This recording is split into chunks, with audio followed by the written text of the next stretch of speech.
Hindi ka pa rin tapos? Ay, nakakaumay naman. Mauumay ka talaga dahil hindi kita titigilan. Lah, kung dyan ka masaya, di bahala ka. Wala namang pumipigil sa'yo, Jenna. Pero wala rin naman nagsabi sa'yo na hindi ako papatol kapag kinanti mo ulit ako. Wow, napakayabang mo naman. Hindi ka nga nakaganti sa akin nung sabunutan kita sa tapat ng hardware eh. Natuwa ka na, Ron? Ang tanga mo naman. Para lang sa kaalaman mo, sinadya kong hindi pumatol. Alam mo kung bakit? Para ako magmukhang kawawa, ang biktima sa nangyari. Tingnan mo tuloy, ikaw ang nasisante, hindi ako. Ngayon, sino sa atin ang naisahan, Jenna? Hayop kang babae ka. Hindi ba mas hayop yung pumapatong sa hindi niya naman jowa? Taon 2017, La Union. Sa edad na 25 ay marami nang naging trabaho si Ellen. Kahit pagiging kasambahay ay pinasok niya na para lamang kumita ng pera. Siya na lamang ang mag-isang bumubuhay sa kanila ng kanyang ama. Ulila na siya sa ina at ang kanyang ama naman ay may butas ang puso, kaya hindi na nun kaya pang magtrabaho. Kung hindi siya ang maghahanap buhay para sa kanila, pareho silang mamamatay sa gutom. Natanggap siya bilang kahera. Doon niya rin nalaman na kasama pala niya sa trabaho ang anak ng kanyang ninang na si Jenna. Malapit naman sila sa isa't isa noon. Parang bunsong kapatid na ang turing sa kanya ni Jenna, pero nang mas madalas na siyang binibigyan ng ninang niya ng kung ano-ano at mas pinapansin pa kesa sa sarili niyang anak, ay nag-iba ang pakikitungo sa kanya ng dalaga. Hindi na lamang sila nagpapansinan sa trabaho para hindi magkaroon ng problema. Kahit na gusto niya makausap si Jenna, ay pinipigilan na lamang niya ang sarili dahil baka hindi yun magustuhan ng dalaga. Mabuti na lamang, may naging kaibigan din siya sa trabaho kahit na malaki ang agwat ng kanilang edad. Ate Ellen, sorry ha, pero parang may napapansin lang ako. Ano yun? Matagal-tagal ka na rito pero kahit minsan, hindi ko pa nakita nag-uusap kayo ni Ate Jenna. Magkaaway ba kayo? Magkaaway agad? Ay, hindi naman sa magkaaway. Mas pinili lang talaga namin ang ganito, yung hindi kami nag-uusap, kesa naman may masabi kaming hindi maganda sa isa't isa. Di ba parang magkaaway na rin yun? Ate, pwede ko bang malaman kung anong pinagbulan nun? Ha? Chika mo naman oh. Sus, ikaw talaga, napaka-chismosa mo. Medyo lang naman ate, grabe ka. Pero sige na, magkwento ka na. Hay nako, sa susunod na lang, trabaho muna tayo. Ang daya mo naman, Ate Ellen. Pero sige na nga, basta promise mo yan ha, magkukwento ka. Oo naman, basta hindi lang muna ngayon. Bagamat ilang buwan na ring magkasama sa trabaho, ay hindi pa rin nun komportable si Ellen na ipalam sa iba ang naging dahilan ng hindi nila pag-uusap ni Jenna. Baka kasi iba ang maging dating noon sa dalaga, kaya minabuti niyang sarilinin na lamang muna. Hatid sundo si Ellen ng boyfriend niyang si Dennis. Tricycle driver ang binata, kaya idinadaan na siya sa hardware tuwing yon ay namamasada. Kapag pauwi naman, pinupuntahan na lamang siya roon para isabay. Ngunit para hindi maging abala ay sinasabihan niyang isakay na lamang ang mga katrabaho niya para kumita pa rin kahit palagi siyang sinusundo. Mabait naman si Dennis kaya magkasundo silang dalawa.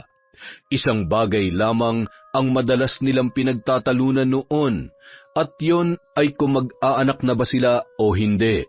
Mahal, hindi pa rin ba pwede? Napag-usapan na natin to, di ba?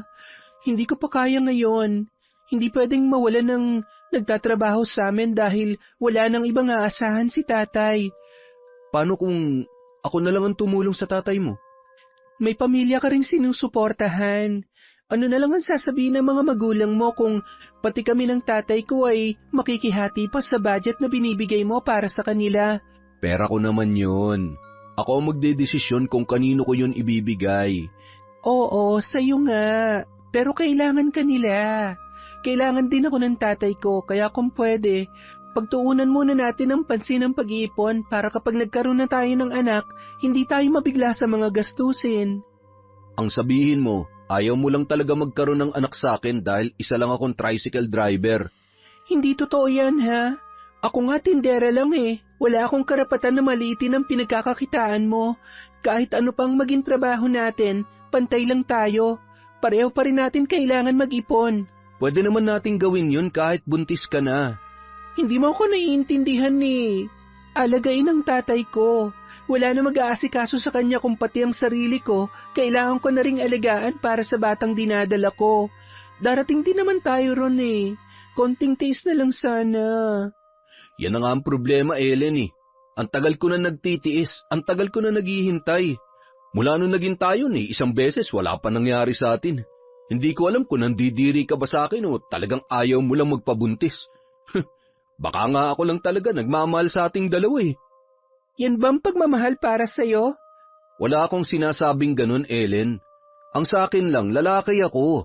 Alam mo namang, hindi naman lisensya ang pagiging lalaki para gawin lahat ng gusto mo ah. Kung ayaw ko pa magkaanak, hindi mo ako mapipilit. Sa kabila ng naging pagtatalo nila, ay nanatili pa rin ang kanilang relasyon. Ngunit hindi na yon katulad ng dati.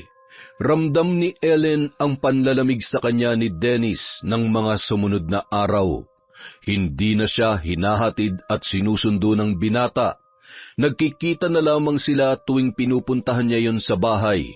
Sinubukan niyang suyuin ang nobyo sa pag-asang babalik pa sila sa dati, pero kahit anong gawin ni Ellen ay ganoon pa rin ang pakikitungo noon sa kanya.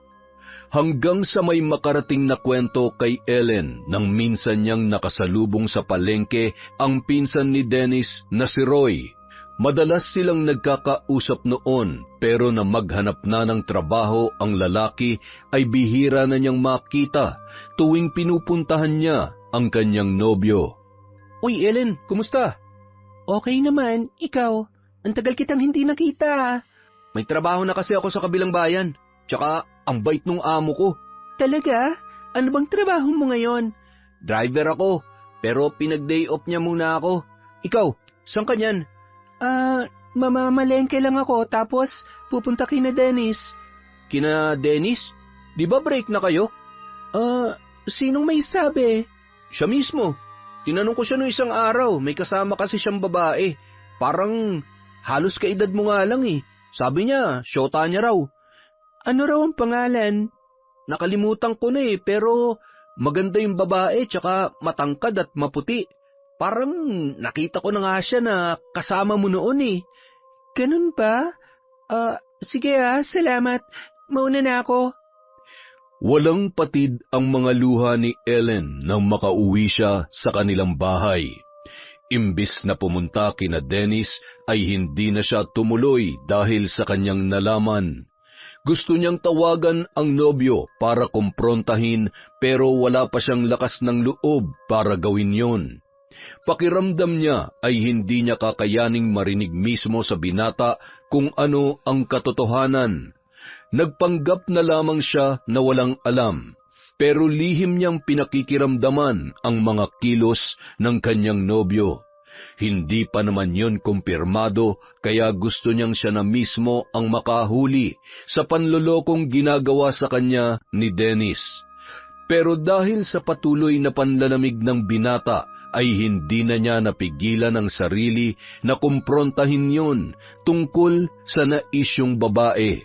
Kailan mo pa aaminin sa akin na may iba ka ng babae? Ano? Huwag kang nag-iimbento? Hindi ako nag-iimbento. May nakapagsabi sa akin na may bago ka ng girlfriend. Kaya ba ganyan ka na sa akin? Hindi mo na lang ako kakausapin, Dennis. Tsaka baka kapag hindi kita pinuntahan, hindi na talaga tayo magkita. Busy ako. Pareho lang naman tayo naghahanap buhay ah. Alam ko, pero kahit chat o tawag man lang, hindi mo pa rin magawa. Lalo mo lang pinatutunayan na may iba ka na nga. Ba't bang kulit mo? Wala nga akong babae. Kung ipipilit mo yan, baka totohanin ko talaga. Ang kapal naman ng mukha mo. Kung ganyan palang tingin mo sa akin, baka nga mas magandang maghiwalay na tayo. Total, wala ka namang plano para sa ating dalawa eh. Kung ano-ano pa inuuna mo kaysa sa ating relasyon. Tatay kong inuuna ko, hindi lang kung ano-ano, Dennis. Kung itutuloy mo yung pakikipaghiwalay mo, parang pinatunayan mo na rin na may iba kang babae. Gumagawa ka lang ng dahilan para makalaya ka sa relasyong to. Bahala ka nga sa gusto mong isipin. Mahina ka rin lang naman umintindi. Buti pa umuwi ka na. Bukas na lang tayo mag-usap. Bukas na naman, pero iiwasan mo na naman ako. Ano bang gusto mo? 24 oras tayo magkasama? Kung gano'n naman pala, di sana pumayag ka na magsama tayo. Ikaw lang naman ang hinihintay ko eh. Hindi pa nga pwede, di ba? Walang maiiwan sa tatay ko. Wala na ba kayo ibang kamag-anak na pwede mag-alaga sa kanya? Ako ang anak niya. Bakit iasa ko sa ibang pag-aalaga sa kanya? Ewan ko sa'yo. Ayang ka na naman sa pagiging ulirang anak mo. Bahala ka na nga. Kung ayaw mo makipaghiwalay sa akin, pues magtiis ka kung paano tayo. Isiksik mo sarili mo hanggat gusto mo. Halos isuka na si Ellen ng kanyang nobyo, pero hindi pa rin siya pumayag na maghiwalay silang dalawa. Masyado niya nang mahal ang binata para hayaang masira at matapos na lamang ng ganoon ang kanilang pinagsamahan. Gabing-gabi na pero hindi pa rin makatulog si Ellen. Maya-maya narinig niyang tinatawag siya ng kanyang ama. Anak, bakit hindi ka pa natutulog? Hindi pa po kasi ako inaantok, Tay. May iniisip ka ba? Wala naman po. Hindi lang talaga ako makatulog ngayon. Ikaw, Tay, dapat kanina ka patulog ah. Nagising lamang ako. Tapos nakita kitang nakatulala.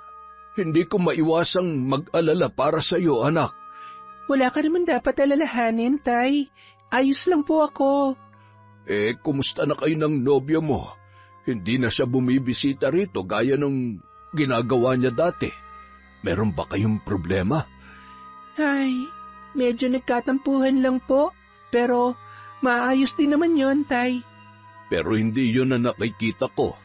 Alam ko kapag may dinaramdam ka, anak. Nasasaktan ka ngayon dahil sa kanya, hindi ba? Normal naman po yun sa magkarelasyon, Tay. Sa tingin ko, kailangan mo na ng makakatuwang sa buhay, anak. Sa tingin mo lang po yun, Tay. Pero ayos pa naman po ako. Basta nandyan ka lang. Hindi na ako nakakatulong sa'yo. Palagi na lang ako ang inaalagaan mo. Baka kailangan mo nang unahin ang sarili mo, anak. Gusto ko na maging masaya ka. Kung hindi ko rin naman po kayo makakasama, imposibleng mangyari yon, Tay. Imposible sa ngayon. Dahil hindi mo pa nahahanap ang lalaking tunay na magmamahal sa'yo. Hindi naman sa hindi ko gusto si Dennis, pero hindi lang kasi malinaw sa akin ang tunay niyang intensyon. Ilang beses na kaming nagkausap pero hindi ko makita ang sinseridad sa mga mata niya. Kaya anak, kung hindi na siya nakakabuti sa'yo, pakawalan mo na lamang. Pero mahal ko po si Dennis, Tay. Hindi ko siya kayang hiwalayan. Huwag mo nang hintay na magkaroon ka pa ng mabigat na dahilan para gawin yon, anak. Hindi magandang kutob ko sa lalaking yon. Tay naman. Hindi siya makakabuti sa'yo. Kung gusto mo maging masaya at makaranas ng tunay na pagmamahal, hindi siya ang lalaking magpaparamdam noon sa'yo. Habang nagdadalawang isip pa rin si Ellen kung makikinig sa payo ng kanyang ama o mananatili sa relasyon niya kay Dennis, wala siyang kamalay-malay na nagpapakasaya na pala ang taong inaalala niya sa piling ng ibang babae. Nagugutom na ako, Dennis. Kumain naman tayo. O sige, ano bang gusto mo? Magluluto ako. Huwag na, bumili ka na lang. Sige, pero pwede bang 5 minuto pa? Mas gusto ko kasi yung ganito eh. Yung nakayakap lang sa'yo. Ano ka ba, Dennis? Halos araw-araw na nga tayo magkasama eh. Pero patago pa rin. Sinabi ko naman sa'yo na gusto ko nang hiwalayin si Ellen, di ba? Ikaw lang naman ang ayaw pang pumayag eh. Ako ba talaga? O siya? Sigurado akong nakakahalata na siya na may iba ka na. Kaya nga dapat hiwalayan ko na siya. Konting panahon lang ang hihintayin natin tapos pwede na tayong lumantad. Kesa naman sa ganito, para tayong mga kriminal na tago na lang ng tago. Di ba mas exciting yung ganito? Mas may thrill kapag hindi nagiging madali sa atin ang lahat. Kapag hindi tayo lagi nagkikita, palagi kang sabik tuwing magkasama tayo. Ay, ako naman ang nahihirapan dyan sa trip mo na yan eh. Pagbigyan mo na ako. Konting tiis na lang naman eh. Sige na nga. Kung hindi lang kita mahal. Tama yan. Ako na lang ang mahalin mo. Ako lang ang nakakagawa nito sa'yo, diba? Kayang-kaya kitang paligayahin. Kaya nga ikaw ang pinili ko, Jenny. Gagawin kong lahat para sa'yo. Kahit magbago ang isip ni Ellen? Kahit magbago pang isip niya, huli na para dun. Ang tagal ko nang sinasabi sa kanya na gusto ko na magkaanak pero palagi niyang isinasangkalan yung tatay niya may butas ang puso. Mamamatay na rin naman yun eh. Kaya hindi ko maintindihan kung bakit nanghihinayang pa siya sa buhay ng matandang yun. Wala ka na bang magulang? Meron, pero wala silang sakit. Oh, di maganda. Si Ellen, isa na lang ang magulang na meron siya, kaya hindi mo siya masisisi. Teka, bakit parang kinakampihan mo pa siya? Hindi naman. Sinasabi ko lang kung ano nasa isip ko. Halata namang hindi ko siya gusto. Pero tatay niya pa rin yon. Hanggat humihinga pa yon, kakapit at kakapit siya. Ngayon, kung ayaw kanyang piliin, huwag ka na lang magpakatanga. Kasi kahit mawala na ang tatay ni Ellen, siguradong hindi pa rin magbabago ang isip niya. Ay, wala na akong pakialam sa kanya. Mabuti naman. Tagumpay na napangiti si Jenna sa kanyang plano. Yun naman talaga ang gusto niyang mangyari. Ang agawan ng boyfriend si Ellen gaya ng pag-agaw noon ng dalaga sa atensyon ng kanyang ina. Palagi niyang nakikita si Dennis na hinahatid sundo si Ellen.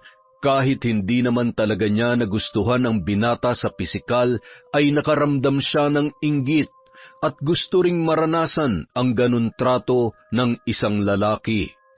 Kitang-kita niya kung gaano kamahal ni Dennis si Ellen. Sa araw-araw na nakikita niya ang dalawa ay palala ng palala ang nararamdaman niyang inggit. Nagkaroon siya ng pagkakataong makausap at kilalanin si Dennis nung may isang pagkakataon na maagang umuwi si Ellen.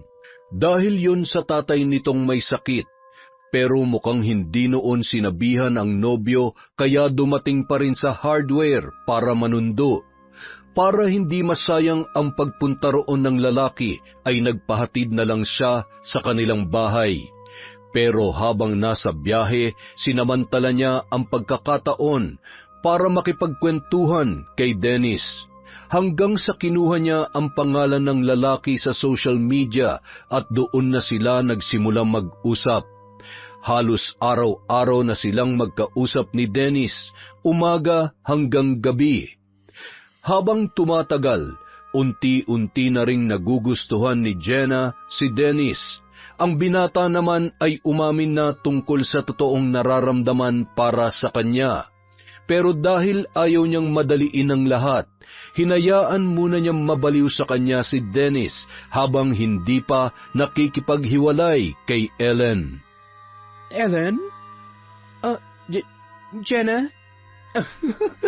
Bakit ganyan ang reaksyon mo? Nagulat lang ako na kinakausap mo na ako ngayon. Mula kasi nung maging magkatrabaho tayo, hindi mo pa ako kinausap kahit isang beses.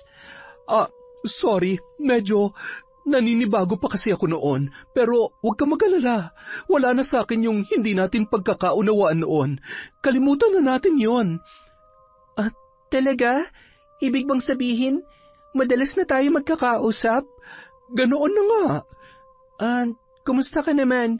Mukhang blooming ka ngayon eh. May boyfriend ka na ba? Boyfriend? Hindi pa talaga kami pero parang ganun na rin. Hindi mo pa sinasagot? Oo, mas maganda kasi kung hindi ko mamadalian para hindi mawala yung pagkasabik namin sa isa't isa.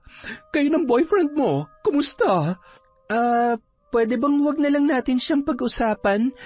Bakit naman? Hatid sundo ka ng boyfriend mo, di ba? Ibig sabihin, mahal na mahal ka niya. Oo naman, pero hindi kasi kami okay ngayon eh. Sus, normal lang ang ganyan sa isang relasyon. Magkakaayos din kayo noon. Talaga? Sa tingin mo, magiging okay pa kami? Bakit naman hindi? Maliban na lang kung may sumisira na sa relasyon ninyo. Wala naman siguro. Huwag kang pa kasi siguro. Ayaw na sanang isipin ni Ellen na may ibang dahilan ang panlalamig sa kanya ni Dennis, pero dahil sa sinabi ni Jenna ay muli na naman siyang nagduda sa binata. At mas lalo yung lumala nang puntahan niya yon sa bahay at nakakita siya ng mga gamit ng isang babae. Dennis, ano to? Ang alin? Huwag ka nga magtanga-tangahan. Panloob to ng babae. Bakit meron ka nito? Kung iniisip mo na bakla ako, nagkakamali ka. Hindi yun ang pinupunto ko. Ano? Na may isinasama akong ibang babae rito? Ibang klase ka rin no? Pumunta ka ba rito para mag-imbestiga? Baka gusto mo na rin lumabas para magtanong-tanong sa mga kapitbahay ko. Ikaw ang tinatanong ko, Dennis. Bakit mahirap na hirap kang sagutin yon? Sa pinsan kong panloob na nakita mo. Ano? Okay na? Wala ka na babanggit sa akin na may pinsan kang babae na pumupunta rito. Bakit? Kailangan ba lahat ikukwento ko sa'yo? Kung sa pinsan mo to, bakit nasa kwarto mo? Ano yon, magkatabi kayo natutulog? Napaka-sweet nyo namang magpinsan. Yan ang problema sa'yo Napakadumi ng utak mo. Hindi ako mag-iisip ng kung ano-ano kung wala kang ginagawang kaduda-duda. Ang sabihin mo, wala ka na talagang tiwala sa akin. Paano ako magtitiwala sa'yo, ha? Parang ang dami-dami mo nang tinatago sa akin. Wala akong tinatago sa'yo, Tigilan mo na yung pag-akusa sa akin ng kung ano-ano. Tsaka, bakit ba nandito ka? Gusto ko na makipaghiwalay sa'yo, di ba? Hindi ka na dapat pumupunta rito. Hindi ako makikipaghiwalay, Dennis. Mahal na mahal kita. Kung mahal mo ko, ibibigay mo ang gusto ko. Hindi pa nga pwede. Kung ganun, di maghiwalay na tayo. Kahit hindi ka pumayag, wala ka namang magagawa Dennis naman, huwag ka naman ganyan. Sawang-sawa na ako dyan sa kakaiyak mo. Puro ka drama. Kala mo ba mababagong desisyon ko kapag nakita kitang umiiyak? Hindi ako papayag na maghiwalay tayo. Umalis ka na. Umuwi ka na sa inyo. Hindi, ayoko. Hindi ako uuwi hanggat hindi tayo nagkakaayos. Kung gusto mo magkaayos tayo, pwede naman. Pero, huwag kang aangal sa gagawin ko sa'yo. Ha? Bakit? Anong gagawin mo sa akin? Hindi inaasahan ni Ellen ang ginawa sa kanya ni Dennis nung araw na yon. Sapilitan siyang hinubaran ng lalaki at pinagsamantalahan. Nagpumiglas siya at pinilit na makawala sa nobyo pero masyado yung malakas. Lalo na siyang hindi nakapanlaban nang sikmuraan pa siya nito. Napaluha na lamang siya dahil sa kahayupang ginawa ng kanyang pinakamamahal na nobyo.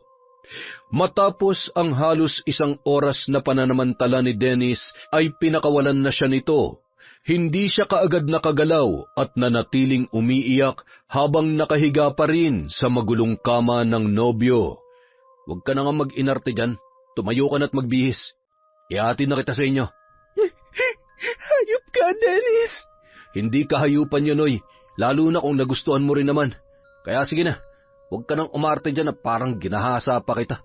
Girlfriend kita, kaya pwedeng-pwede ko yung gawin sa'yo. Ikaw lang naman na maarte dyan Ano ka, ginto? Tigilan mo nga yung kakaiyak mo.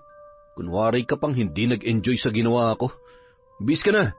Siya nga pala, huwag na huwag kang magsusumbong sa ginawa ko sa'yo Malalaman ko kapag may pinagsabihan ka niyan. Kayang-kaya kitang baliktarin kaya huwag na huwag mo akong susubukan. Baka imbis na humaba pa ng konti ang buhay ng tatay mo umikli pa yun.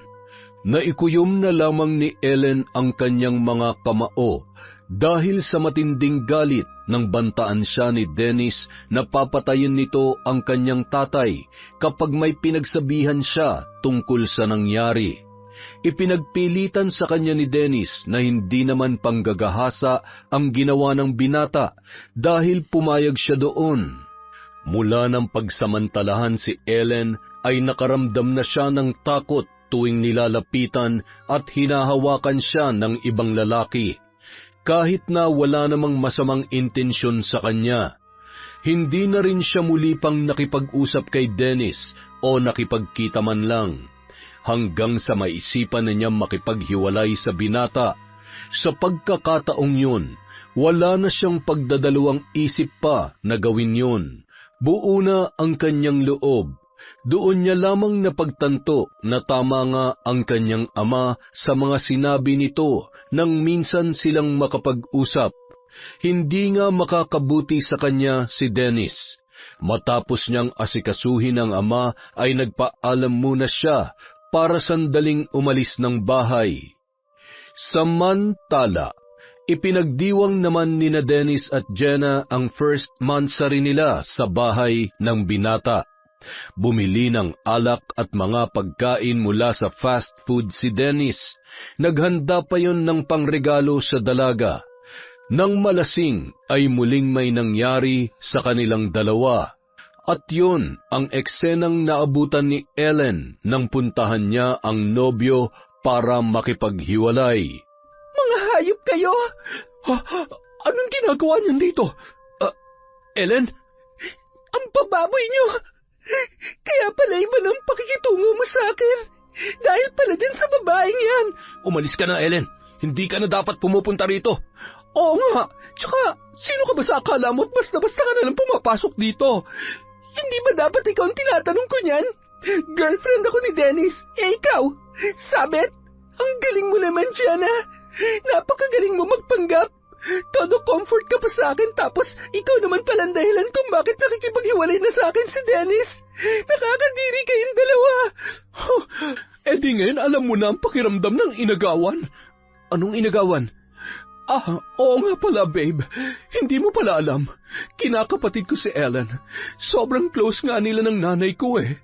Mas anak pa ang turing sa kanya. Pabida kasi. Hindi totoo yan.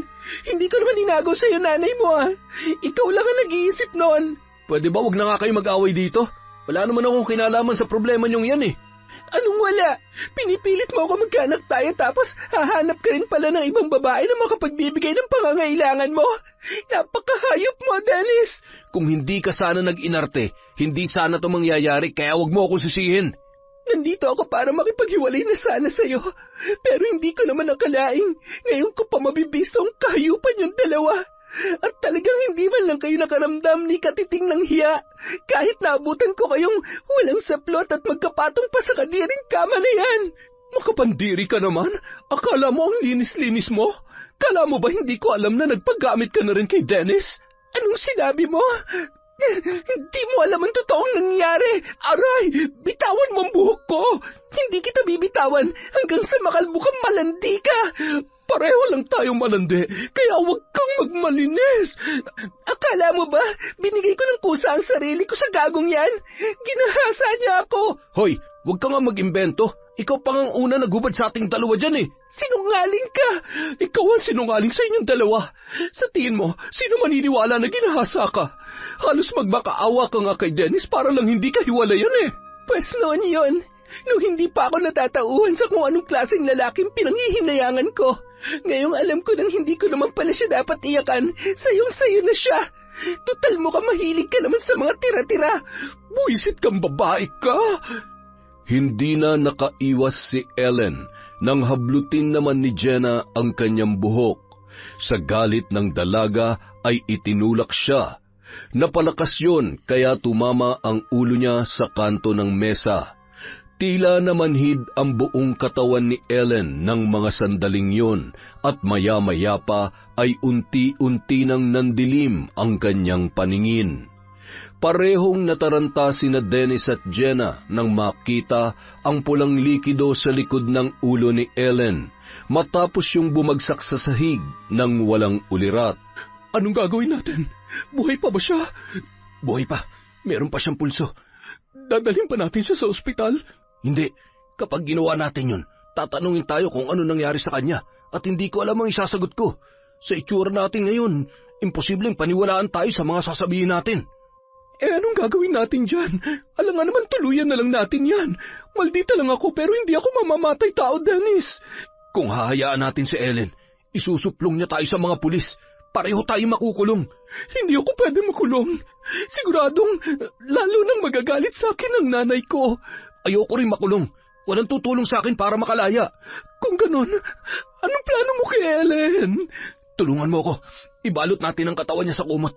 Tapos mamayang hating gabi, dadalhin natin siya sa may ilog. Itatapon natin ang katawan niya ron. Ano? Kung hindi natin gagawin yun, makukulong tayong dalawa, Jenna. Pero, wala nang pero. Kailangan nating gawin yon, naintindihan mo? Sa takot makulong ay sinunod na lamang ni Jenna ang ipinagagawa ni Dennis. Nagtiwala siya sa plano ng binata kahit na may pag-aalangan pa rin siya na gawin yon. Hindi nga niya napatay si Ellen pero sa gagawin nila ay parang ganun na rin ang mangyayari. Pagpatak ng hating gabi, wala pa ring malay si Ellen na noon ay nakabalot na ang katawan sa isang bulaklaking kumot.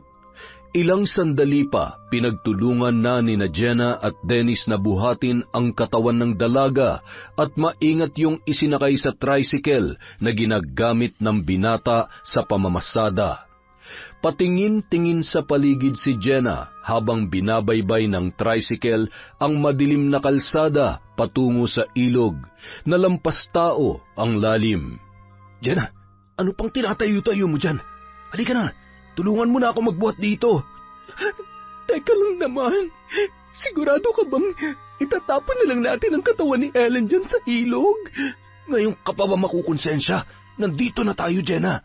Kaya bago pa may makakita sa atin, kumilos ka na. Tulungan mo na ako rito. Sa kabila ng pag-aalangan ay wala na ring nagawa pa si Jenna kundi ang sumunod sa mga sinasabi ni Dennis. Tinulungan niya ang binata na buhatin si Ellen para itapon sa ilog. Matapos yun, dali-dali na silang sumakay ng tricycle para makalayo sa lugar. Ngunit sa kaalaman ng dalawa, isang lalaki ang nakasaksi sa ginawa nilang pagtatapon ng katawan ni Ellen sa ilog ng gabing yun. Ellen, buti nagising ka na. Nasaan ako?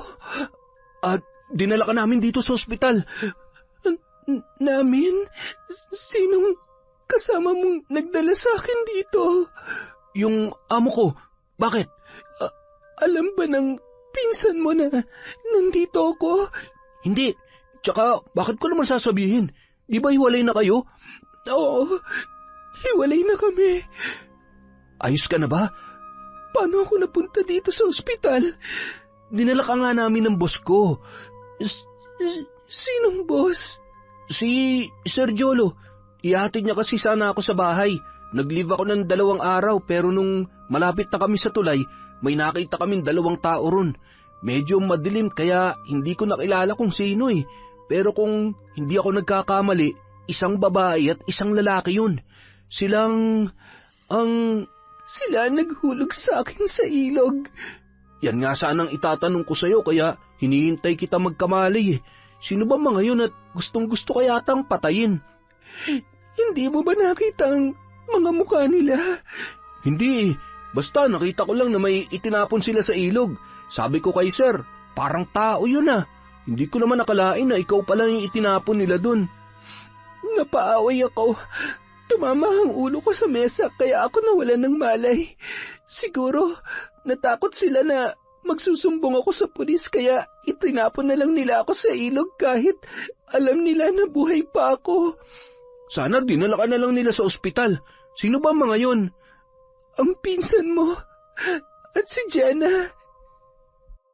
Hindi makapaniwala si Roy nang ikwento ni Ellen ang tungkol sa babae ng kanyang nobyo at ang panggagahasa noon sa kanya. Galit na galit si Roy sa pinsan at pinayuhan siyang kasuhan na lamang yun. Pero umiling si Ellen. May iba pa siyang plano, pero bago ang lahat, gusto muna niyang masiguro ang kaligtasan ng kanyang ama. Kaya lamang, nang makalabas siya ng ospital, ay sumalubong naman sa kanya ang isang masamang balita. Ellen, saan ka ba nanggaling? Si tatay, nasaan po siya? Ay nako, iha, wala na ang tatay mo. Hindi yan totoo, tita. Buhay pa si tatay. Kauuwi ko lamang kahapon, kaya naisipan kong puntahan siya. Hindi ko naman nakalaing aabutan ko siya ng ganoon. Nanlamig ang buong katawan ng dalaga sa kanyang narinig. Dahan-dahan siyang naglakad papalapit sa ataul kung saan nakahimlay ang katawan ng kanyang ama na wala ng buhay. Napahagulhol na lamang si Ellen. Wala na siyang magawa kundi tanggapin ang katotohanan na wala na ang kanyang ama at mag-isa na lamang siya sa buhay. Kung hindi dumating ang tiyahin ni Ellen na si Wanda, ay walang mag-aasikaso ng burol ng kanyang ama. Panganay na kapatid ni Raul ang tiyahin niyang yun, na sa kabilang probinsya nakatira. Hindi yon kasundo ng kanyang ama dahil batid noon na marami ng kinulam at binarang si Wanda. Tutol si Mang Raul sa gawaing yon ng kanyang kapatid. Ngunit ng gabing yon, napatitig na lamang si Ellen sa kanyang tiyahin. Laman ng isip niya ang isang mabigat na plano, ngunit nagdadalawang isip pa siyang gawin yon. Ilang sandali pa, dumating doon ang pinsan ni Dennis na si Roy. May dalayong bulaklak, isang balde ng biskwit, at isang basket na puno ng mga pagkain at kape para sa mga makikipaglamay. Ellen, nakikiramay ako. Salamat sa pakikiramay mo, Roy. Ay, siya nga pala, ipinabibigay ito ng boss ko. Nabanggit ko kasi sa kanya na namatayan ka ng tatay kaya sinabihan niya akong dalhin ang mga ito sa'yo. Pakisabi sa kanya, salamat. Hindi ko pa nakikita ang amo mo pero alam ko na mabuti siyang tao.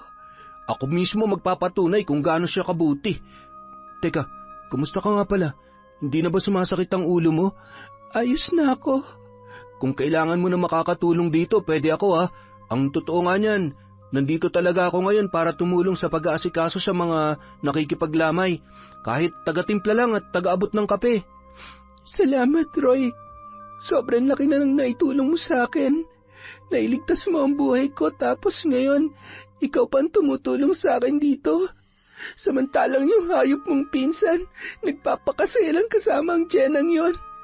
Pasalamat sila, nire-respeto ko ngayon ang burol ng tatay ko. Kung gusto mo silang ipakulong, susuportahan kita.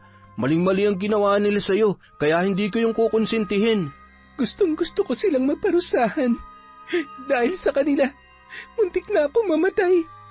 At dahil din sa kanila kung bakit namatay ang tatay ko. Sigurado ako nag-alala ng sobra si tatay kaya yun nangyari sa kanya. Hindi siya sanay na hindi agad ako nakakauwi ng bahay. Isang buong gabi at isang araw ako nawala, Roy. Hindi ko lubos maisip kung gaano nag-alala sa akin ang tatay ko. Pasensya ka na. Hindi ko na rin kasi naisip na puntahan ng tatay mo para ipaalam ang nangyari sa'yo. Kinailangan ko na rin kasing bumalik sa trabaho eh. Wala kang kasalanan, Roy. Nagpapasalamat pa nga ako sa'yo dahil ikaw ang dahilan kung bakit nandito pa ako ngayon eh. Ang totoo kasi niyan, ako lang talagang nakakita nung itinapon ka sa ilog pero hindi akong tumalon para sagipin ka. Ha? Kung ganon, sino sumagip sa akin? Yung boss ko. Masyado kasi malalim yung ilog eh. Hindi naman ako ganun kagaling lumangoy, pero sinabi ko sa kanya na malakas ang kutob ko na tao talaga yung itinapon sa ilog kaya hindi na siya nagdalawang isip na tumalon. Pwede ko ba siyang makausap?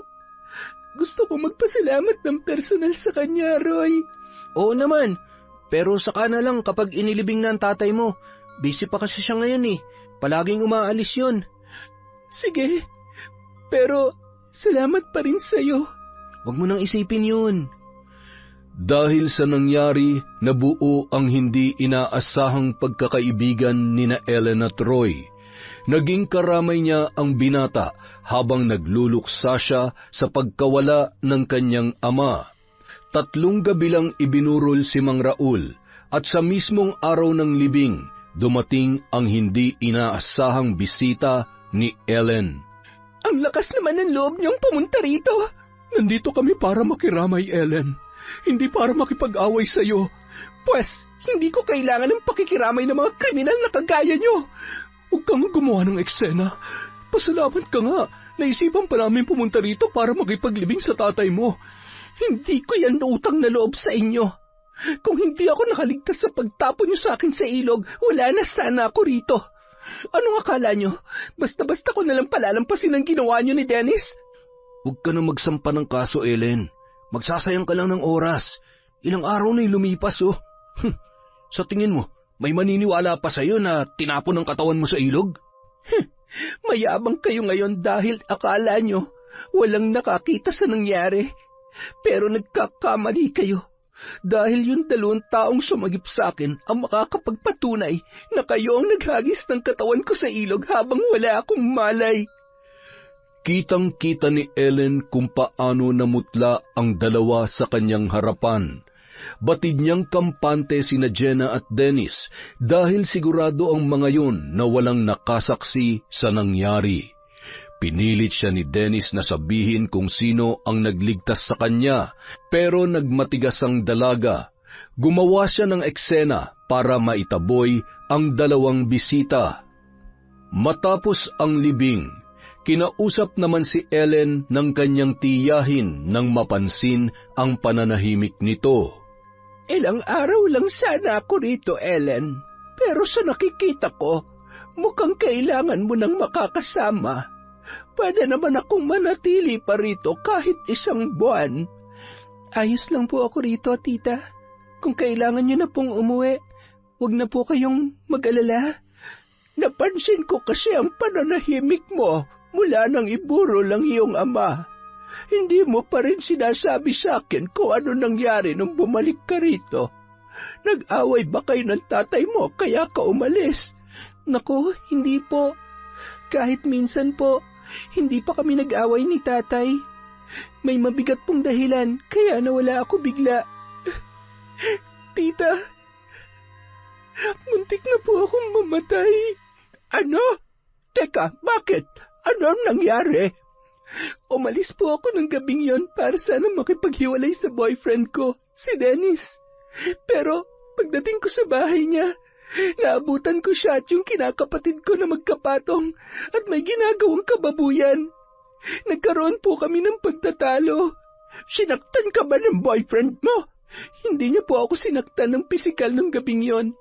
Si Jenna po ang nakaaway ko at nagkasakitan kami. Pero itinulak niya ako. Tumama ang ulo ko sa mesa kaya nawalan ako ng malay. Natakot sila na magsumbong ako sa mga pulis. Buhay pa po ako noon, tita. Pero itinapon nila ako sa ilog. Ay, Diyos ko! Bakit naman sila aabot sa ganoon? Humingi na lamang sana sila ng tawad sa'yo. Alam nilang hindi ko sila mapapatawad, tita. Pero hindi pa rin sapat na dahilan yon para gawin nila sa akin yon. Ako na lang ang meron si tatay. Kaya kung papatayin nila ako, parang pinatay na rin nila ang aking ama. Balak mo ba silang kasuhan? Kung ididemanda ko po sila, may posibilidad pa na malusutan nila ang kaso. Eh kung ganon, hahayaan mo na lamang sila. Hindi po, tita. Gusto ko silang gantihan, pero sa ibang paraan. May maitutulong ba ako sa paraan na sinasabi mo? Malaki po, tita. Mukhang alam ko na kung ano ang ibig mong sabihin. Huwag ka mag-alala. Hindi ako uuwi sa amin hanggat hindi kita natutulungang maghiganti sa mga nakasakit sa'yo. Salamat po, tita. Para makampante sina Jenna at Dennis, bumalik si Ellen sa trabaho na parang walang nangyari. Nakiramay din sa kanya ang mga katrabaho niya at nagbigay pa ng tulong ang kanyang amo. Gayunpaman, hindi pa rin niya kinakausap si Jenna. Pagpasok niya ng umagang yon ay agad na napatingin sa kanya ang dalaga. Hindi siya ngumiti pero hindi rin siya umiwas ng tingin. Hinayaan niyang si Jenna ang gumawa noon. Mas gusto niyang maniwala yon na natakot siyang magsampa ng kaso at wala na siyang gagawin para maghiganti. Lumipas ang ilang araw na payapa ang lahat para kay Ellen. Nakikita niyang sinusundo ni Dennis si Jenna pero nagpapanggap na lang siya na hindi niya nakikita ang dalawang yun. Ate Ellen, di ba boyfriend mo yon? Ex-boyfriend, Rhea. Pero bakit magkasama sila ni Ate Jenna? Dahil may relasyon silang dalawa. Inako niya pa sa yung boyfriend mo? Ano bang tawag kapag nilandi ng isang babae ang boyfriend mo? Di totoo nga. Grabe, ibang klase rin naman pala yung Ate Jenna na yan. Mukha lang anghel pero mandaragit pala ng jowa. Kaya nga kung may boyfriend ka na, mag-iingat ka. Baka sa susunod, ikaw naman ang agawan yan. Ay, sorry siya ate, wala pa akong jowa. Wala pa siya maaagaw sa akin. Pero seryoso ate ha? Nakakairit ang ginawa niya sa'yo. Wala na akong magagawa. Nagmamahalan na silang dalawa ni Dennis.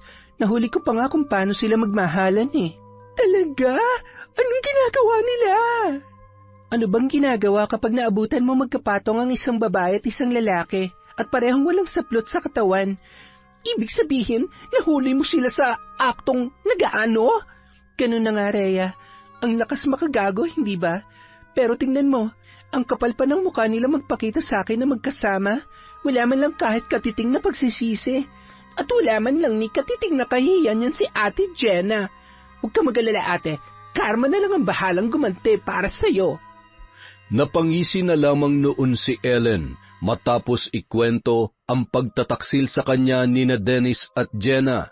Alam niyang may pagkamadaldal si Rhea at posibleng ipagkalat sa mga katrabaho nila ang tungkol doon, kaya hindi siya nagdalawang isip na magkwento. Kinabukasan, nagtaka si Jenna nang mapansin niyang pinagtitinginan siya ng mga katrabaho niya sa hardware. Nagbubulungan pa ang iba sa mga yun. Sunod-sunod siyang napalunok. Nang dumako ang tingin niya kay Ellen ay bigla na lamang yun napangisi. Matalim niyang tiningnan ang babae at saka walang pag-aalinlangan na hinila palabas ng hardware. Ano yon ha? Chinichismis mo ba ako sa mga katrabaho natin? Kung pinag-uusapan ka man nila, hindi ko na problema yon. Anong sinabi mo sa kanila ha? Bakit pinagtitinginan nila ako? Kailangan ko pa ba magsalita para pag-usapan at pagtinginan kanila? Di ba lantaran na nga yung kataksilan nyo ni Dennis? Nagpapasundo ka na sa kanya para ipakita sa amin na mahal ka niya, hindi ba? Tapos ngayon, ako ang sisisihin mo dahil pinag-uusapan ka ng mga katrabaho natin? Ibang klase ka rin naman, Jenna. Sigurado ako na may sinabi ka sa kanila kaya ganun na lang nila ako tingnan. Ano, ginagawa mo to para makaganti sa amin ni Dennis? Kung gusto kong makaganti sa inyo, ipinakulong ko na lamang sana kayo. Hindi ba mas magandang ganti yung makita ko kayong humihimas ng rehas? Pero pasalamat kayo dahil ayoko ng gulo. Isa pa, malaking abala sa akin ang pag-aasikaso noon. Kailangan ko maghanap buhay para sa sarili ko. Wala mag-isa na lamang ako. At dahil yon sa inyo ni Dennis. At paano naman namin naging kasalanan ng pagkamatay ng tatay mo, ha? Kung hindi niyo ako tinapon ng buhay sa ilog, nakabalik pa sana ako sa bahay. Hindi sana mag-aalala ng gusto ang tatay ko. Alam mo, kesa maghanap ka na masisisi sa pagkamatay niya, mag-move on ka na lang, Ellen. Patay na nga yung tatay mo Kahit 1,000 beses mo pa kaming sisihin, hindi na babangon sa hukay yun. Pagpipiestahan na ng mga uod at mga bulate ang katawan niya. Sana maranasan mo rin ang nararanasan ko ngayon. Tingnan ko lang kung masabi mo pa yan. Ay, sorry. Wala na akong tatay. At yung nanay ko naman, inaasahan ko ng mamamahinga na rin anumang oras. Magkaiba tayo ng sitwasyon. Yung sayo, ayaw mo pang mawala ang nag-iisang magulang mo. Yung sakin, ayos lang dahil hindi ko naman siya kailangan. Wala na akong mahihita sa nanay ko. Sakit na lang siya ng ulo ko kaya hindi ako manghihinayang kung mamamatay na rin siya. Napakasama mo talaga, Jenna.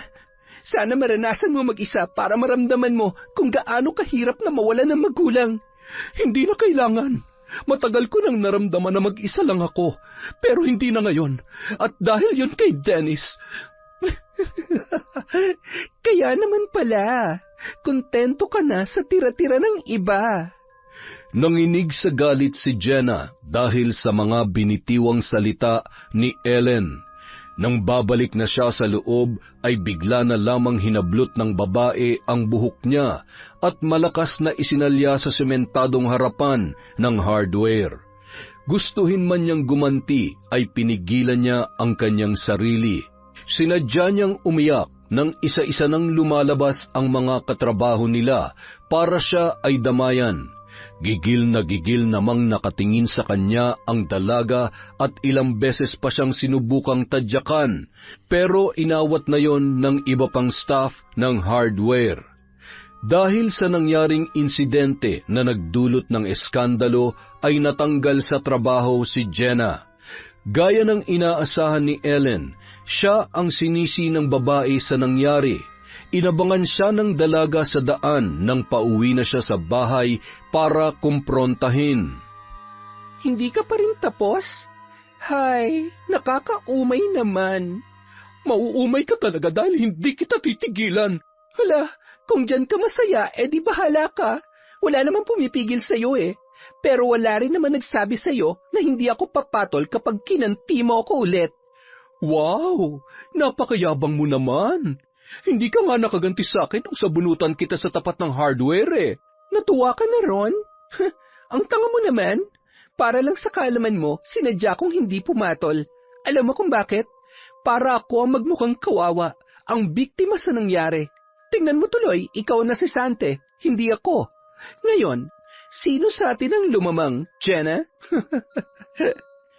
Hayop kang babae ka? Hindi ba mas hayop yung pumapatong sa hindi naman niya jowa? Tumahimik ka! Bakit? Masakit bang marinig ang katotohanan? Sa ating dalawa, ikaw ang mas nakakaawa. Kailangan mo pang mang-agaw ng lalaki para lang maranasan mo rin ang alagaan, ang mahalin at pahalagahan. Ang masakit lang doon, habang ginagawa mong lahat para makuha si Dennis, nagawa pa rin magpakahayop ng lalaking yon dahil sa kabaliwan niya sa akin. Ginahasa niya ako. Ibig sabihin, hindi ka pa sapat sa kanya. Hindi mo pa ba nabibigay ang kailangan niya, Jenna? Nakakalungkot isipin. Buisit ka! Isang salita pa mula sa bibig mo, puputulin ko na yung dila mo! Natawa na lamang si Ellen sa sinabing yon ni Jenna. Imbis na pahabain pa ang kanilang pagtatalo, tinawagan na lamang niya si Dennis para sunduin ang dalaga. Mas lalo yung nagngit-ngit sa galit nang malamang sinasagot pa rin ng dati niyang nobyo ang tawag niya. Pagpasok niya sa bahay, naghihintay na sa kanya ang kanyang tiyahin na si Wanda. Kumusta ang trabaho mo? Ayos naman po, tita. Nasisante na yung buwisit doon. Buti naman, pero narinig ko kanina na parang may kausap ka sa labas. Hindi na ako lumabas dahil baka makagulo lamang ako. Siya ba yun? Siya nga po, tita. Si Jenna. Sinundan niya pa talaga ako para kumprontahin. Hindi na siya nahiya. Kailan natin sisimulan ng pagpapahirap sa kanila ni Dennis? Sa second monthsary po nila, tita. Gusto kong sirain ang espesyal na araw nilang dalawa. Matalino ka, Ellen. Magandang paraan yan ng paghihiganti kung intensyon mong sila ay saktan. Pero gusto kong malaman ang hangganan ng pagpapahirap na gagawin ko sa kanila. Ano pong ibig niyong sabihin? Lahat ng dinadapuan ng sumpa ay may kinahihinatnan, iha. Kung gusto mong turuan lamang sila ng leksyon, maaari ko silang pahirapan hanggang sa pagsisihan nilang ginawa nilang kasalanan. Pero kung gusto mo ng mas matinding paghihiganti, kaya ko silang pahirapan hanggang sa kamatayan. Pagsapit ng ikalawang monthsary ni Jenna at Dennis, muling nagplano ng simpleng selebrasyon ang dalawa. Sa pagkakataong yon, naisipan nila mag-overnight sa isang beach resort. Halos kalahating oras na ring nakababad sa tubig ang dalawa nang biglang makaramdam ng pangangati si Jenna. Babe, aahon muna ako. Bakit? Nilalamig ka na ba? Hindi, nangangati ako Sige, samahan na lang kita. Ang dumi yata sa nilanguyan natin. Hindi nawawala yung pangangati ko. Tingnan mo, pulang-pula na tong balat ko. Huwag mo na kasing kamutin. Baka lalo pang lumalayan. Ang kati nga kasi Anong gagawin ko? Gusto mo ba umuwi na lang tayo? Ay, ano pa nga ba? Hindi na ako makakalangoy kung ganito na ang nararamdaman ko. Parang ang bilis mo namang mamantal Ha? Ang mabuti pa, magpalit ka na ng damit. Dumaan na lang tayo sa butika para makabili ng ointment. Konting tiis na lang, babe. Nakakainis naman. Papangit ang balat ko nito eh. Ano ka ba? Gagaling din naman yan. Mawawala rin yung pangangati mo. Paano kung hindi? Nega mo naman, babe. Basta mawawala rin yan. Nagkapantal na rin ako dati. Nakampante naman si Jenna sa sinabing yon ni Dennis, kaya hindi na siya masyadong nag-alala pa. Ngunit pag-uwi niya, mas lalong tumindi ang pangangati ng kanyang balat na sinabayan pa ng pagsakit ng mga paa niya. Nang sulyapan niya yon, nagulat na lamang siya nang makita ang mahabang marka roon. Parang mga latay. Kinabahan siya nang maisip na posibleng nasalabay siya habang naliligo sa dagat. Hindi naman nila mapapansin kung may mga salabay doon. Kinabukasan, kaagad siyang nagpatingin sa doktor, ngunit ang ipinagtataka niya ay nung sabihing hindi naman daw yun dahil sa salabay o jellyfish, at ang mga pangangating nararamdaman niya ay dahil lamang sa tubig dagat. Pagsapit ng gabi, mula sa pangangati ng mga braso't hita ni Jenna ay umabot na rin yon hanggang sa kanyang dibdib at tiyan. Sa sobrang iritasyon, pinuntahan na lamang niya ang nobyong si Dennis para ipakita ang mga panibagong pantal sa kanyang katawan. Bakit ba nagkakaganyan ang balat mo? May ibang sabon ka na naman bang ginagamit? Wala. Yan pa rin naman ang ginagamit ko pero ngayon lang ako nangati ng ganito. Sigurado ka bang dahil lang yan sa tubig dagat? Baka mamaya kung ano na yan ha. Ayokong mahawa, Jenna. Nagdidiri ka ba sa akin? Ha? Wala naman akong sinabi ah. Pero parang ganun na rin ang gusto mong iparating eh. Napaka-OA mo naman kasi. Di ba pwede mag-ingat? Wala akong pampagamot kapag nahawaan ako ng sakit. Gaya niyan. Kung doktor nga, hindi pa matukoy kung ano nangyayari dyan sa balat mo eh. Paano ka makakahanap ng gamot dyan? Kaya nga ako pumunta rito para tulungan mo ako. Mukha ba akong doktor? Wala akong alam dyan. Hindi mo naman kailangan maging doktor. Ang gusto ko lang, tulungan mo akong makahanap na makakagamot sa akin. Nasubukan mo na ba magpatingin sa albularyo? Albularyo? Huh, sira ka ba? Wala nang naniniwala sa mga albularyo ngayon. Sorry, hindi ko talaga inaasahang isasuggest mo sa akin yan. Nakakatawa yung ideya. Sige lang, tumawa ka pa. Nangangati ka na, di ba? Dahil sa naging reaksyon ni Jenna, ay nainsulto ang nobyo niyang si Dennis. Kaya imbis na tulungan, pinauwi na lamang siya ng lalaki. Hindi naman yun nagustuhan ni Jenna at nauwi na sila sa mainit na pagtatalo. Bakit hindi mo na lang ako diretsahin? Alam ko namang nanditiri ka na sa akin. Bahala ka. Paniwalaan mo kung ano gusto mong paniwalaan. Sinusubukan ka na nga tulungan dyan sa problema mo eh. Pinagtatawanan mo pa ako? Tindi mo rin eh, no? Kaya siguro wala nakakagusto sa'yo kasi ganyan ang ugali mo. Bakit ikaw? Sa tingin mo ba magandang ugali mo? Rapist ka nga eh. Hindi pang rape ang ginawa ko kay Ellen, oy. May relasyon pa kaming dalawa nung mangyari yun. Mahal namin ang isa't isa. Kung tutuusin nga, kahit may pagka-makaluma siya eh, mas matino pa siyang girlfriend kaysa sa'yo. Mula nung maging tayo, puro ka na lang utos, pasundo, pabili. Putya naman oh, para kang may patabi ah. Kung makaarte ka sa pagkain, kala mo di ka nag-uulam ng tuyo. Kung makapagsalita ka, parang luging-lugi ka sa akin ah. Nung nakikipaghalikan ka sa akin, nagreklamo ba ako kahit mabaho yung hininga mo?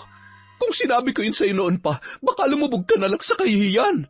Hoy, huwag ka nga magmalinis. Kala mo kung sino ka napakalinis sa katawan eh, puro libag naman yung singit mo. Buisit ka. Buisit ka rin, umuwi ka na sa inyo. Break na tayo. Eh di salamat na lang sa lahat.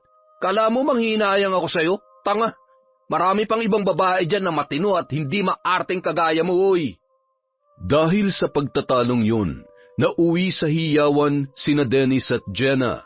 Nang makauwi sa kanila, nagulat na lamang si Jenna nang mapansing puro sugat na ang mga parte ng kanyang katawan na tinubuan ng pantal. Halos magwala na siya sa inis dahil kahit gumaling pa ang mga sugat na yon ay hindi kaagad mawawala ang mga peklat sa kanyang balat. Diring-diri niyang nililinisan ang kanyang mga sugat. Sa paglipas ng mga araw, mas lalong lumala ang kondisyon ni Jenna. Pati mukha niya ay nagkaroon na rin ng mga galos na mabilis magkaroon ng nana at napakalansa pa ng amoy. Hindi na siya nakalabas pa ng bahay para maghanap ng bagong trabaho. Umasa na lamang siya sa kakarampot na kinikita ng kanyang ina sa maliit nitong tindahan.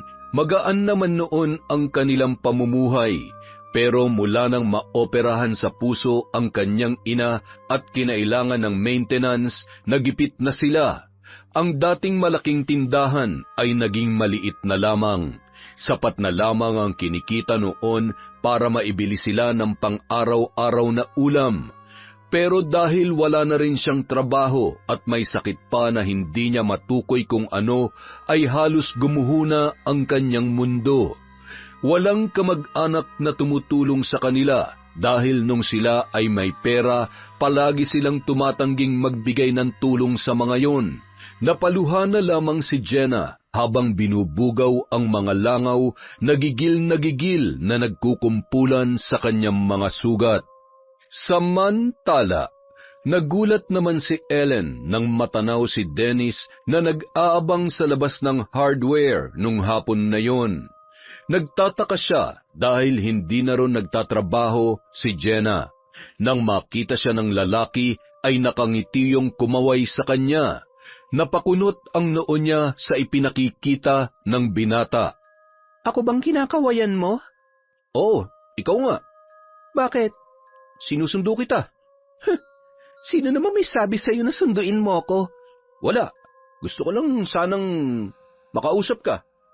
Pwede ka ba ngayon? Kain tayo. Libre kita. Kung nagugutom ka, bakit hindi mo yayain si Jenna? Baka mamatay pa sa selos yun kapag nalaman niyang inaya mo akong kumain sa labas. Wala na kami. Nakipag-break na siya sa akin. Ah, ganon? Kaya pala nandito ka ngayon. Gusto ko sanang makipag-ayos sa'yo. Hihingi ako ng tawad sa mga nagawa ko. Hindi mo na kailangang humingi ng tawad sa akin. Talaga? Ibig bang sabihin, napatawad mo na ako? Tanga, hindi mo na kailangang humingi ng tawad kasi nag-aaksaya ka lang ng panahon. Kahit lumuhod ka pa dyan at lumuha ng dugo, hindi na kita mapapatawad sa ginawa mo sa akin, Dennis. Kahit ano pang ialok mo sa akin ngayon, hindi mo na ako mauuto. Sa kabila ng pagtataboy ni Ellen kay Dennis, ay sinundan pa rin siya ng lalaki hanggang sa kanilang bahay. Pero kahit anong pagmamakaawa ang gawin ng dati niyang nobyo, ay hindi na umubra sa dalaga.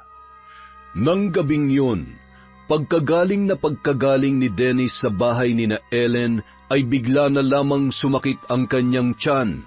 Dali-dali siyang tumakbo patungo sa banyo. Inabot siya ng halos 1 oras doon sa tindi ng pananakit. Nanlalambot na nakahawak sa pinto ang binata nang sa wakas ay makalabas din ng banyo. Ilang sandali pa, nakarinig siya ng sunod-sunod na katok. Mabagal siyang naglakad patungo sa may pinto para pagbuksan kung sino man ang kumakatok doon. Jenna? Dennis, pasensya na sa abala. Kailangan ko lang talaga ang tulong mo. Ano nangyari sa'yo? Bakit balot na balot ang katawan mo?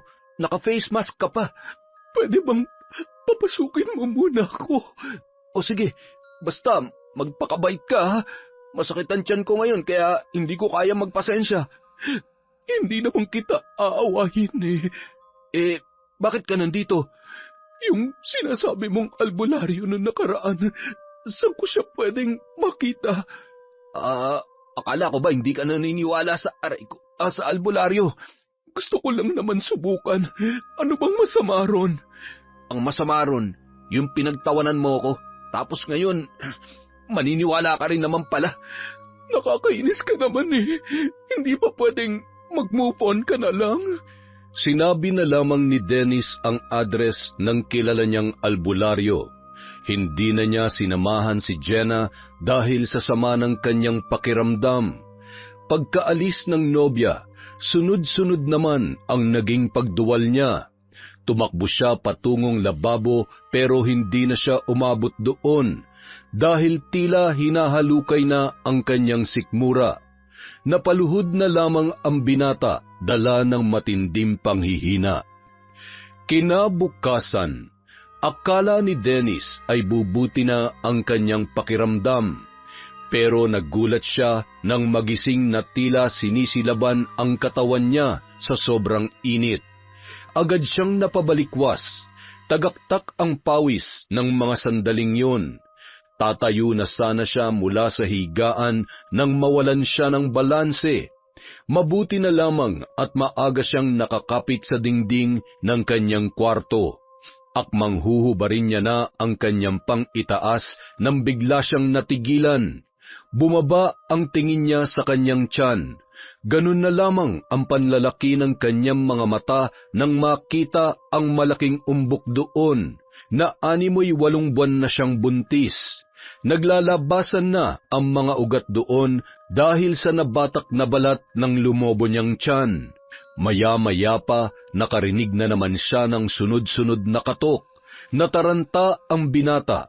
Hindi kasi niya alam kung paano magpapakita sa ibang tao ng ganoon ang kanyang itsura. Bago kasi lumobo ang kanyang tiyan, ay nagagawa pa niya maglakad ng nakahubad dahil sa ipinagmamalaki niyang abs na pandesal kung tawagin ng mga babaeng humahanga sa ganda ng kanyang katawan. Hindi na sana pagbubuksan ni Dennis ang kung sino mang kumakatok, ngunit maya-maya lamang ay narinig niya ang boses ng kanyang pinsang si Roy. Anong ginagawa mo rito? Bakit ayaw mong buksan tong pinto? May tinatago ka ba? Ba't ka kasi nandito? Ang aga-aga mong mga istorbo. Yung tricycle mo kasi nakaharang dun sa daan. Hinahanap kung sino may-ari. Pwede bang ikaw na lang ang magparada ng tricycle ko? Bakit? Teka, ayos ka lang ba? Pinagpapawisan ka. Ayos lang ako. Sandali, kukunin ko lang yung susi. Bago pa man makabalik sa may pintuan si Dennis, ay pumasok na agad si Roy, sa pag-aakalang may ginagawa na namang kalokohan ang binata. Ngunit nanlaki ang kanyang mga mata nang tumambad ang sinusubukang itago ng kanyang pinsan. Insan, ano nangyari sa'yo? Bakit ang laki ng tiyan mo? Hindi ko nga alam eh. Aray. Paano hindi mo alam? Basta nagkaganito na lang. Pagkagising ko, ang laki-laki na ng tiyan ko. Hindi ka ba nag-inom kagabi? Hindi lalaki ng ganitong tiyan ko nang dahil lang sa alak, no? Aray ko. Tsaka, hindi naman ako uminom kagabi. Teka, kailan pa nangyari yan? Kanina lang. Ano? Kanina lang? Grabe ka naman magbiro, pinsan. Yung babae nga nagdadalang tao, ilang buwan muna bago lumobo ang tiyan eh. Tapos ikaw kanina lang? Seryoso ba yan? Sa tingin mo ba makikipagbiroon pa ako ng ganitong kalagayan ko? Sobrang sakit ng tiyan ko kahapon. Pabalik-balik ako sa banyo. Kagabi, suka naman ako ng suka. Tapos kanina paggising ko, lobo na tong tiyan ko. Hindi ko nga alam kung ano nangyayari sa akin eh. Baka naman karma mo na yan. Ano? Wala. Sabi ko, patingin ka na sa doktor para makasiguro. Mahirap na, baka lumala pa yan. Hindi ko nga alam kung doktor pa bang kailangan ko eh. Baka albularyo na. Kung may sakit ako, di ba dapat nun pa ako nakaramdam ng sintomas? Pero iba to, Roy. Bigla na lang dumapo sa akin. Sa tingin mo, bakit nangyayari sa iyo yan? Alam ko na. Baka may nabuntis ka tapos nakunan. Kaya ikaw ang nabuntis ngayon. Gago, magseryoso ka nga. Seryoso naman ako ah. Masyado ka lang talagang mainit. Lihim na natawa si Roy sa naging reaksyon ng kanyang pinsan. Walang kaalam-alam si Dennis na sinadya niya lamang na pumunta roon para makita ang kalagayan ng lalaki. Yun ay matapos niyang malaman mula kay Ellen ang ginawang hakbang ng dalaga para turuan ng leksyon si Jenna at ang pinsan niya. Nakita ko na nangyari kay Dennis. Ang galing mo. Loko, hindi akong gumawa nun, si tita. Nangako siya sa akin na hindi siya uuwi sa kanila hanggat hindi niya ako natutulungan maghigante. Talaga? Kung ganon, hindi lang pala akong kakampi mo ngayon. Ganun na nga. Pero teka, bakit pala nandito ka na naman? Huwag mong sabihing nag-report ka lang tungkol sa nangyayari kay Dennis. Hindi. Nandito ako kasi iniimbita ka ni boss sa bahay niya. Ha? Teka, bakit naman niya ako iimbitahan sa bahay niya? Siguro para kumustahin ka. Parang masyado naman yatang concerned sa akin ng boss mo. Ganun na nga. Hoy, baka naman mamaya kung ano-anong kinuwento mo doon tungkol sa akin ha. Sasakaling kita. Huwag kang bayolente. Sige ka, baka ako naman na maghulog sa'yo sa ilog. Pero naka-life jacket. Puro ka talaga kalokohan. Pero seryoso, bakit niya nga ako iniimbita sa bahay niya? Baka aalukin ka ng trabaho. May trabaho na ako. Paano kung mas malaki ang sweldo? Tatanggihan mo? Siyempre hindi. Yun naman pala eh. Basta pumunta ka bukas. Huwag ka mag-alala, mabait yun. Hindi ka nung ikukulong sa bahay niya tapos di ka nang pauuwiin. Baka nga bigyan ka pa ng susi nun eh. Ewan ko sa'yo. Pero sige, pupunta ako. Susunod ka rin doon ha. Kasi kapag may nangyaring masama sa akin, babarangin ka ng tita ko. Oo na, nanakot pa eh. Kinabukasan, sinamahan ni Roy si Ellen papunta sa bahay ng amo ng binata. Nagulat siya nang makita kung gaano kalaki at kaganda ang bahay noon. Sabi ni Roy ay mag-isa lang daw na nakatira doon ang lalaking amo at tanging 2 kasambahay lamang ang nakakasama. Psst! Laway mo baka tumulo. Isara mo yung bibig mo. Kanina ka pa nakangangay. Che, ngayon lang kasi ako nakapasok sa ganito kagandang bahay. Pagdating ng araw, dito ka na rin titira. Huh? Pinagsasasabi mo dyan? Biro lang. Oh, ayun na pala si boss eh. Ay, Ellen, tama? Opo sir. Boss, sa labas lang ako. Ellen, kaya mo na yan. Kumusta ka? Okay naman, sir. Pwede mo naman akong tawaging Jolo lang kapag tayo-tayo lang. Nakakahiya po eh. Boss pa rin po kayo ni Roy. Boss ako ni Roy, pero ikaw, hindi naman kita empleyado kaya hindi mo ako kailangang i-sir o ipo. Maliban na lang kung tatanggapin mo ang job offer ko sa'yo. Ano pong trabaho po? Kailangan ko ng bagong sekretarya. Baka interesado ka. Sekretarya? Oo, gusto mo ba? Pero sir, high school lang po ang natapos ko. Wala namang problema ron. Madali lang ang gagawin mo. Tsaka ititrain ka naman ng dati kong sekretarya. 10 taon na siya sa akin pero magre-resign na para alagaan ng nanay niya may sakit. Kung interesado ka, tawagan mo lang ako. Pwede mo pa naman pag-isipan. Hindi mo kailangan magmadali. Sige po sir. Salamat po. Halos mapunit ang labi ni Ellen sa kakangiti nung gabing yon. Mas maganda ang magiging trabaho niya at mas malaki rin ang sweldo kung tatanggapin niya ang offer ni Jolo. Magdamag niyang pinag-isipan yun hanggang sa mabuo ang isang desisyon. Tatanggapin niya ang alok ng lalaki. Samantala, kabaligtaran naman ang nararanasan ni Dennis at Jenna nang magtagpo pa sila sa bahay ng albularyong hihingan nila ng tulong.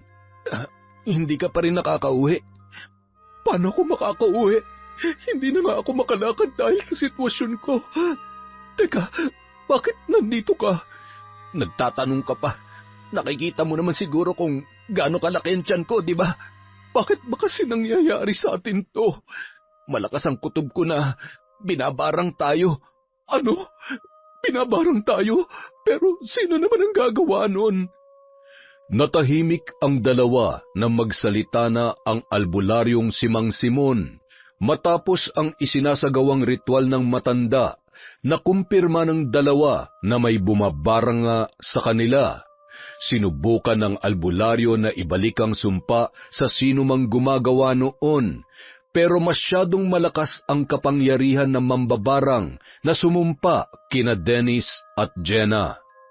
Habang isinasagawa ni Mang Simon ang ritual, napatili si Jenna nang biglang maglabasan ang malalaking ipis na hindi nila alam kung saan nanggaling. Gumapang ang mga yon sa mga sugat ng babae at ang iba naman ay nagkumpulan sa tiyan ni Dennis. Nagsisigaw ang dalawa, dala ng matinding takot, hanggang sa tuluyan na silang mawalan ng ulirat. Nang magkamalay sina Jenna at Dennis, nagulat sila nang makita na wala na ang mga ipis. Hindi na nararamdaman ni Jenna ang pananakit ng mga sugat niya at nabawasan na rin ang pamamaga ng kanyang mga paa. Ayon kay Mang Simon, iisa lamang ang bumabarang sa kanila, ngunit wala yung intensyon na sila ay tapusin. Gusto lamang silang pahirapan at turuan ng leksyon dahil sa isang malaking kasalanan na nagawa nilang dalawa. Naiisip mo bang naiisip ko? Ang alin? Kung sino nagpabarang sa atin? Oo, sa tingin ko, kailangan nating humingi ng tawad sa kanya. Yun din ang iniisip ko. Ngayon ko lang napagtanto kung bakit hindi tayo pinakulong ni Ellen. Mas malupit palang plano niya para sa ating dalawa. Mukhang matagal kong pagdurusahan to. Kahit binigyan ako ni Mang Simon ng gamot, hindi agad mawawala ang mga peklat sa buong katawan ko. Ang pangit-pangit ko na, Dennis. Saka mo na alalahanin ang itsura mo. Ang mahalaga, ligtas na tayo. Matapos gamutin ng albularyo, humingi ng tawad sina Jenna at Dennis kay Ellen. Hindi naman kaagad nagpatawad ang dalaga, pero sapat na sa kanilang dalawa na hinarap sila at pinakinggan ng babae sa kabila ng kanilang nagawang kasalanan. Si Ellen naman tuluyan ng tinanggap ang trabahong inaalok ni Jolo at kaagad ding nagsimula sa training nito sa tulong ng dating sekretarya ng lalaki. Mabait at maalaga sa tauhan si Jolo, kaya dun lamang naunawaan ni Ellen kung bakit tumagal si Roy sa trabaho. Ngunit bukod sa pagiging mabait ng amo, ay nararamdaman niya rin ang espesyal na atensyong ibinibigay noon sa kanya. Sa katagalan, naging magaan na ang loob nila sa isa't isa. Sa ilang buwang pagtatrabaho ni Ellen sa bago niyang amo, ay hindi niya napigilan ang sariling mahulog ang loob kay Jolo. Ngunit bago pa man niya yon maamin sa binata, ay naunahan na siya nito. Sobrang saya ni Ellen nang sabihin ni Jolo na balak na nitong manligaw sa kanya. Hindi niya naman yun tinanggihan dahil pareho lamang sila ng nararamdaman para sa isa't isa. Nang muling dalawin ni Ellen ang puntod ng kanyang ama, ay hindi na siya nag-iisa. Kasama niya na si Jolo na nangako sa puntod ni Mang Raul na aalagaan siya at mamahalin, tulad ng pagmamahal na ibinibigay sa kanya ng kanyang tatay.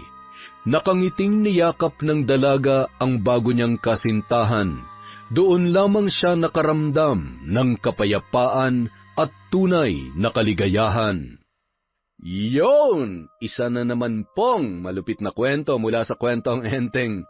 Maraming salamat po sa walang sawa niyong suporta at pagmamahal sa channel natin.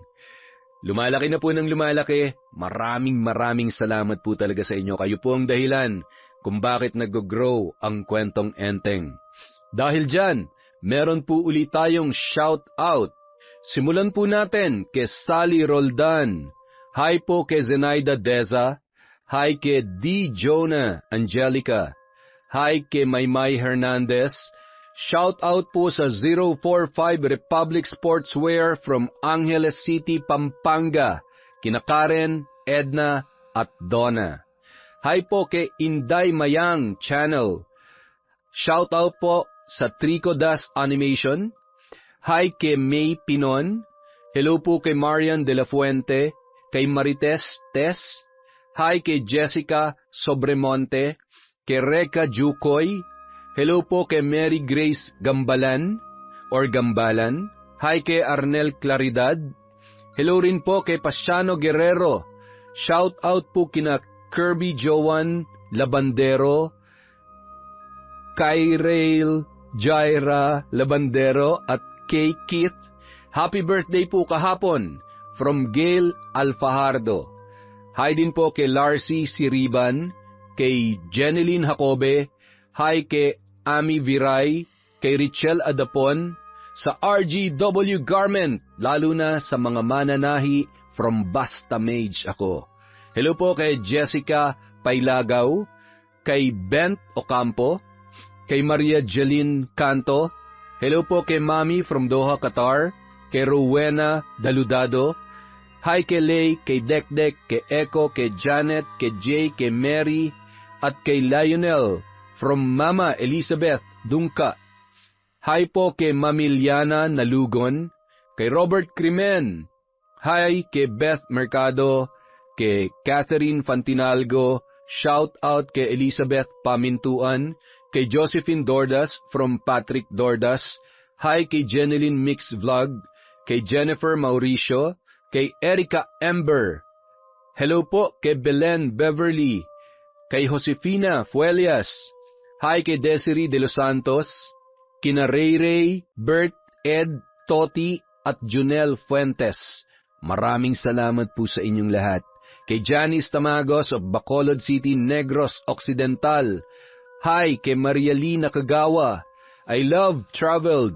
Hi po kay Patty Tiago, kay Bebe Aaron Jake Bautista from Bebe Jonah My Love Buckman, kay Joel Marasigan, kay Margie Banosong.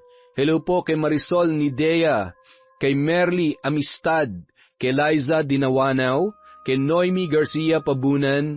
Shout out po kay Evangeline Cruz, kay Sally Coleman Hutchins, sa Galedo family from Rai.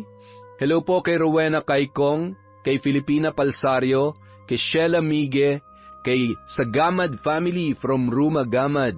Susana Manalo, hello rin po kay Ate Aya, kay Analu Barlita, sa Relasyon family from Richelle Nishio, kay Russell Hart from Hong Kong. Hello po kay Faye Yuson. Hi kay Diaries Yuki, kay Bibi Martinez, Juan Sayako, Joy Nobio, Janet Capuno, Nicole Ramirez, kay Angelica Ramirez, kay Baby Lindugan, kay Mary Rose Cabingas, kay Jennifer Amante from Natnat TV. Hello po kay Donna Clarito, kay Betty Velasco, kay Roslyn Labajo, kay Brethart, kay Alma Salilay, kay Chanchan Amigo. Hello po kay Marjorie Dequila, kay Leona Taytay, kay Lea Ocubia, kay April Joy Principal, Mary Ann Pesino, Finky Rusi 14.